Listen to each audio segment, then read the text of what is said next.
Hotel ಆಯ್ತು, auto, gas ಕೂಡ ಆಯ್ತು. ಈಗ ಗ್ಯಾಸ್ಗೂ ಕೂಡ ಕುತ್ತು ಬಂದಿರುವಂಥದ್ದು.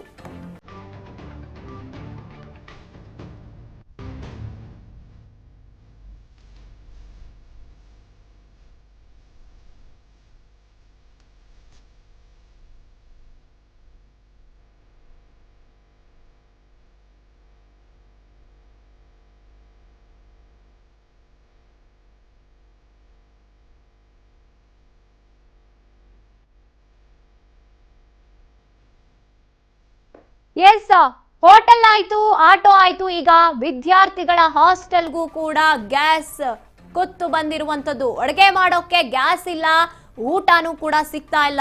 ಹಾಸ್ಟೆಲ್ ನಲ್ಲಿ ಇರುವಂತ ವಿದ್ಯಾರ್ಥಿಗಳಿಗೆ ಊಟ ಇಲ್ಲ ಅಂತ ಮನೆಗೆ ನಡೀರಿ ಅಂತಿದ್ದಾವೆ ಹಾಸ್ಟೆಲ್ಸು. ರಾಜ್ಯದ ಪ್ರತಿಷ್ಠಿತ ಹಾಸ್ಟೆಲ್ಗಳಿಂದ ವಿದ್ಯಾರ್ಥಿಗಳಿಗೆ ಶಾಕ್ ಕೊಡ್ತಾ ಇದ್ದಾರೆ. ಸಿಲಿಂಡರ್ ಇಲ್ಲ ಅಂತ ವಿದ್ಯಾರ್ಥಿಗಳಿಗೆ ಹಾಸ್ಟೆಲ್ ನಿಂದ ಕೋಕ್ ಕೊಟ್ಟು ಮನೆಗೆ ಕಳಿಸ್ತಾ ಇರುವಂತ ಪರಿಸ್ಥಿತಿ ಬಂದಿದೆ. ಬೆಂಗಳೂರು ಸೇರಿದಂತೆ ರಾಜ್ಯದ ಹಲವಾರು ಜಿಲ್ಲೆಗಳಲ್ಲೂ ಕೂಡ ಇದೇ ಸ್ಥಿತಿ ಉಂಟಾಗಿದೆ. ವಿದ್ಯಾರ್ಥಿಗಳಿಗೆ ಹಾಸ್ಟೆಲ್ಗಳ ಸಡನ್ ನಿರ್ಧಾರದಿಂದ ಸ್ಟೂಡೆಂಟ್ಸ್ ಈಗ ಕಂಗಾಲಾಗಿ ಹೋಗಿದ್ದಾರೆ.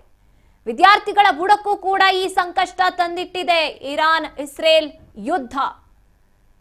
ಊಟ ಇಲ್ಲ ಅಂತ ಮನೆಗೆ ನಡೀರಿ, ಸಿಲಿಂಡರ್ ಇಲ್ಲ, ಊಟ ತಯಾರಿಸಕ್ ನಮ್ಗೆ ಆಗ್ತಾ ಇಲ್ಲ ಅಂತ ಮನೆಗೆ ನಡೀರಿ ಅಂತ ಕಳಿಸ್ತಾ ಇರುವಂತದ್ದು. ಏನ್ ಮಾಡ್ಬೇಕಲ್ಲಿನ ವಿದ್ಯಾರ್ಥಿಗಳು?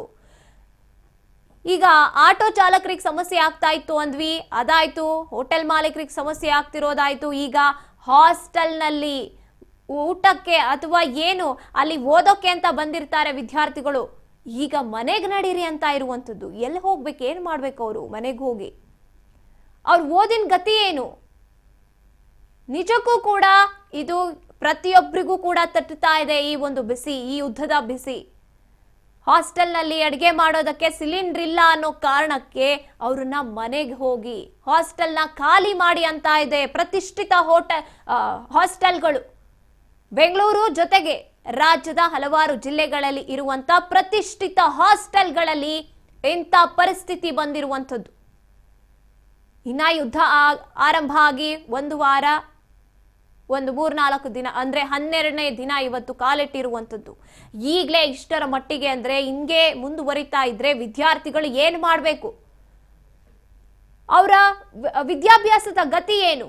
ಅವರು ವಾಪಸ್ ಮನೆಗೆ ಹೋದ್ರೆ ಶಾಲೆಗೆ ಅಂತ ಬೇರೊಂದು ಕಡೆಯಿಂದ, ಬೇರೆ ಜಿಲ್ಲೆಯಿಂದ ಬೆಂಗಳೂರಿಗೆ ಬಂದಿರೋರು ಇರ್ತಾರೆ, ಅಥವಾ ಅವರ ಊರಿನಿಂದ ಅವರ ಜಿಲ್ಲೆಯಲ್ಲಿ ಯಾವುದೋ ಒಂದು ಪ್ರತಿಷ್ಠಿತ ಹಾಸ್ಟೆಲ್ ಇರುತ್ತೆ ಅಂತ ಅವ್ರು ಅಲ್ಲಿಗೆ ಹೋಗಿರ್ತಾರೆ.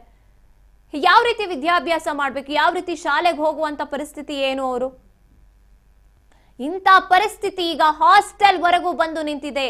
ಅಂದ್ರೆ ವಿದ್ಯಾರ್ಥಿಗಳಿಗೂ, ಮುಂದಿನ ಪೀಳಿಗೆ ಅಂತ ಹೇಳಿಸ್ಕೊಳ್ಳುವಂತ ವಿದ್ಯಾರ್ಥಿಗಳಿಗೂ ಕೂಡ ಈ ಒಂದು ಯುದ್ಧದ ಬಿಸಿ ಬಂದು ತಟ್ಟಿದೆ.